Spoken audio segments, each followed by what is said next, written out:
আজকে রান্না করেছি দেশি লাউ দিয়ে শোল মাছের তরকারি। আসসালামু আলাইকুম এভরিওয়ান, সবাই কেমন আছেন? আশা করি সবাই খুব ভালো আছেন।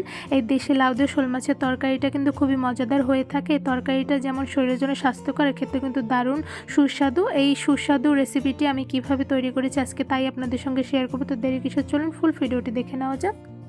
লাউ দিয়ে শোল মাছ রান্না করার জন্য শোল মাছগুলো আমি ভালোভাবে কেটে ধুয়ে ক্লিন করে নিয়েছি। সাথে নিয়ে নিয়েছি লাউ। এখানে আমি দেশি লাউ নিয়ে নিয়েছি, আপনারা দেখতেই পাচ্ছেন। তো এখানে ছোট একটা লাউ ছিল, এই লাউটা আমি সুন্দরভাবে ছোট ছোট টুকরো করে কেটে নিয়েছি। আপনারা দেখতেই পাচ্ছেন অ্যাকচুয়ালি আমি কতটুকু সাইজ করে কেটে নিয়েছি।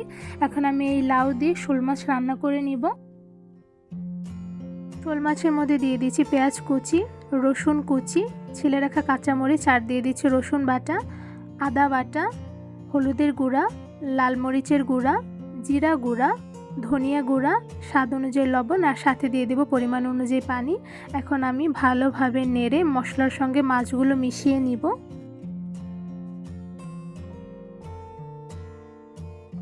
ভালোভাবে কিন্তু মশলার সঙ্গে মাছগুলো আমি মিশিয়ে নিয়েছি।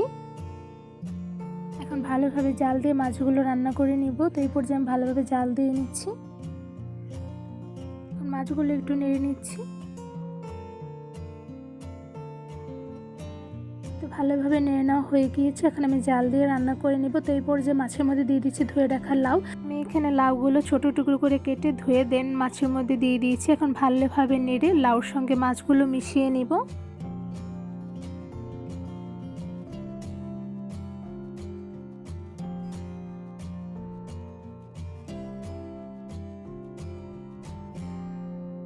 লাউর সাথে মাছগুলো ভালোভাবে মেশানো হয়ে গিয়েছে। তো এই পর্যায়ে আমি লাউ আর মাছগুলো ভালোভাবে জাল দিয়ে রান্না করে নিব।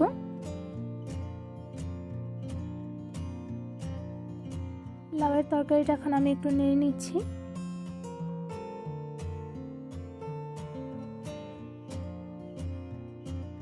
আমার ভালোভাবে লাউ আর মাছগুলো নেড়ে নেওয়া হয়ে গিয়েছে। এখন আমি একটা ঢাকনার সাহায্যে ঢেকে দিব যাতে প্রপারভাবে লাউ আর মাছগুলো সেদ্ধ হয়ে যায়। তো আমি এখন ঢাকনা দিয়ে ঢেকে দিয়েছি।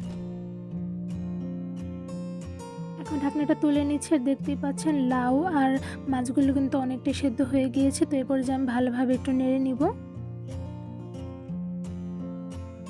তো লাউয়ের তরকারিটা আমি ভালোভাবে নেড়ে নেওয়া হয়ে গিয়েছে। এখন আর কিছুক্ষণ জাল দিয়ে রান্না করে নিব।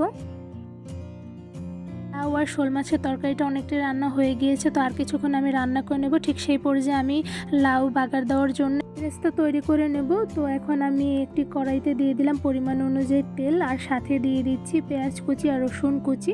এখন আমি ভালোভাবে পেঁয়াজ আর রসুনটা জাল দিয়ে নিব।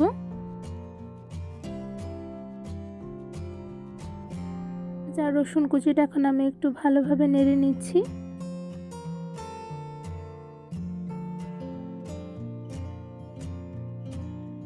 পেঁয়াজ আর রসুন কুচিটা আমি ভালোভাবে জাল দিয়ে ব্রাউন কালার করে ভেজে নিব। তো এই পর্যায়ে দেখতেই পাচ্ছেন পেঁয়াজ অনেকটাই ব্রাউন কালার হয়ে গিয়েছে। এখন আমি ভালোভাবে ভেজে নিচ্ছি। ঠিক এই পর্যায়ে পেঁয়াজ আর রসুন কুচির মধ্যে দিয়ে দিচ্ছি গোটা জিরা।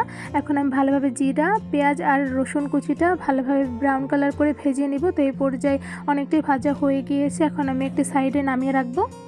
লাউ আর শোল মাছের তরকারির মধ্যে এখন দিয়ে দিচ্ছি ব্রেস্তা। আমি এখানে সবগুলো ভেজে রাখা ব্রেস্তা দিয়ে দিয়েছি। এখন ভালোভাবে নেড়ে ব্রেস্তার সঙ্গে মাছগুলো মিশিয়ে নিব।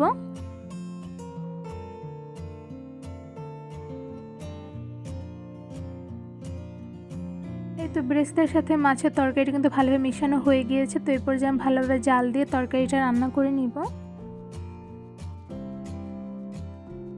শোল মাছের তরকারিটা কিন্তু আমি ভালোভাবে জাল দিয়ে অনেকটা রান্না করে নিয়েছি। এখন কিন্তু তরকারিটা অলমোস্ট রান্না হয়ে গিয়েছে। ঠিক এই পর্যায়ে আমি দিয়ে দিচ্ছি ধনিয়া পাতা কুচি। এখন ধনিয়া পাতার সাথে শোল মাছের তরকারিটা আমি ভালোভাবে নেড়ে মিশিয়ে নিব।